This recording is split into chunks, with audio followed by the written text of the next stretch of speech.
Hey traders, this is Blake Morrow with Traders Summit, and with me today for the very first time I have Chris Dover of Pollinate Trading. Chris, how are you? Good to see you.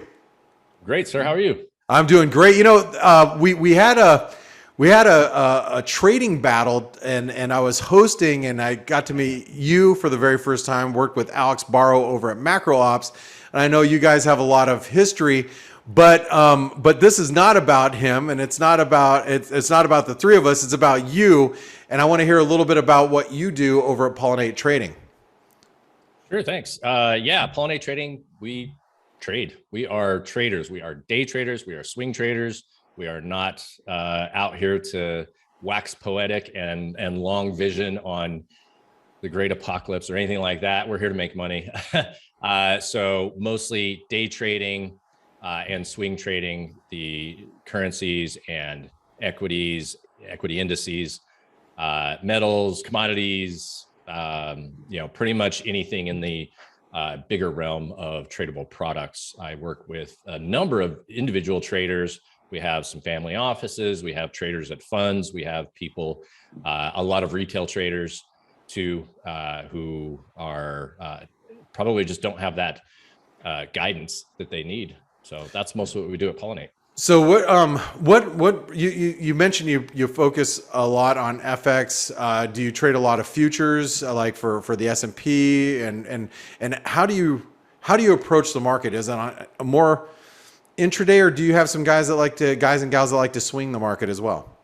So both. So it's end of day swing trading is the way I look at the bigger markets. Indices, the equity indices, at least US, are day trading only. So that's all I do there. Day trade indices, S&P mostly, sometimes the Russell and NASDAQ when we're more in a bullish environment. And then on the swing trading, that's where we're doing currencies, the FX markets, the dollar yen has been a great one to be in the last little while, short euro as well. And then ags, commodities, everything else. Those are all on a swing trading basis. About 15 minutes of my day is spent there. So you do a lot of systematic trading. Tell us a little bit about like what that looks like. Yeah, it's my main system is a mean reversion strategy on that universe of currencies and commodities. And typically about 80% of the time, a market fails to break out. It attempts to break out 80% of the time, but only 20% of the time does it truly break out. So rather than chasing that 20% of the time that's going to do it, we focus more on getting around the area of the mean reversion. As we're talking about, the Aussies doing a mean reversion right now, the Euro's doing a mean reversion right now, the dollar's doing a mean reversion right now. All FX markets are connected. So of course they're going to all work that way. And our the big thing we focus on is getting about usually 2 to 3, but an average, 2 to 3 trades per week, 2 to 3 swing trades per week. Up to 5 is usually our busiest week ever. And we're usually in trades for 1 to 3 days. And so the idea is to overextend and then come back a little bit, make another attempt at, let's say, going lower. And then usually what you get is, I call it trolling. So you troll a lot of people. It goes down. I've trolled people. Do we do that in trading too? Just kidding. This is exactly my strategy, is where are the most people going to be placing their stops? Yeah. Okay. So I want those stops to get ran. And then once they've got their stops ran, then the reversal can happen. And that's why I want to get in. I want to jump back on that reversal. So they're going to seek liquidity on the other side of that. And that's the majority of our trading. That makes a lot of sense. As a trader, I like to always think about where other people are positioned. And so if they're getting stopped out of their longs or getting stopped out of their shorts, they just got squeezed. You like to trade back into the revision of that. That's an interesting strategy. And I can definitely, as a trader, appreciate that. Now let me ask you this, since this is obviously a trading a channel, and what we do here at Trader Summit is we're always looking for traders. That's right. We're always looking for like some of the best opportunities. How do you feel about the markets right now? Like, given the fact that, this video is going to go through editing, people are probably watching this a couple of days later, probably the beginning of the last week of July. Where do you see the best opportunities to be in the markets in the coming week, let's just say? In the coming week, well, certainly we've got Jerry, Jay Powell, like we call him Jerry, little Tom and Jerry type stuff. So we got some Fed stuff coming up next week. Today is Friday. We just got global PMI, and it wasn't as bullish as everybody had, I don't know, for some reason been thinking. For the last week and a half, we've been rallying off the US PPI, CPI prints, and we hit that 4,000 on the S&P. Okay, so now all the easy game's done. We head into the Fed.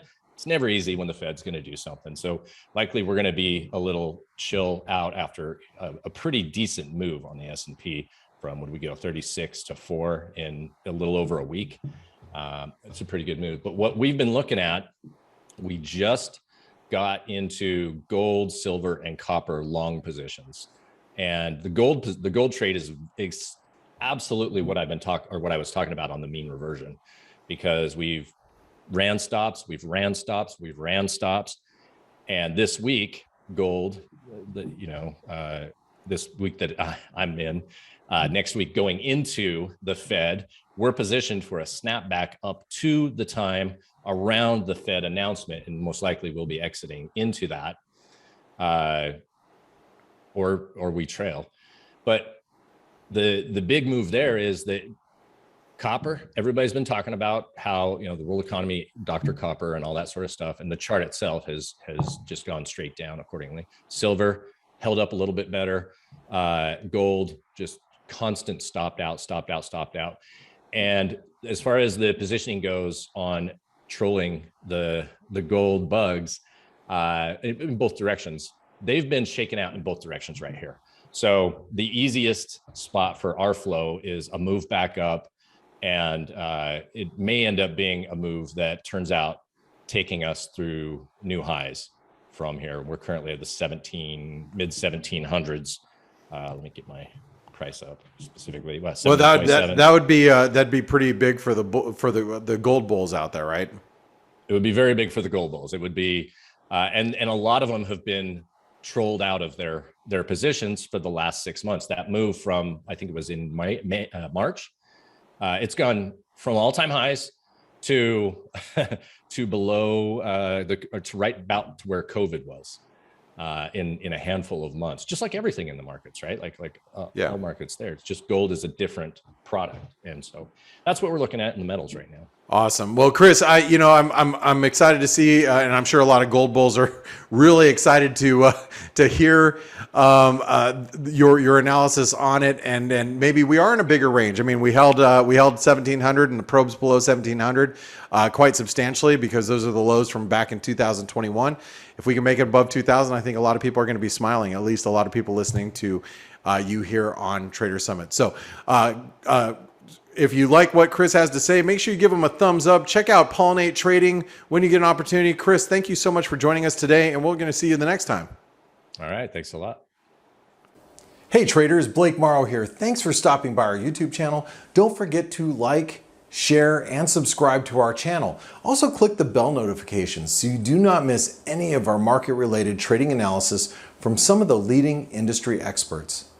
Thanks for stopping by. We'll see you in the next video.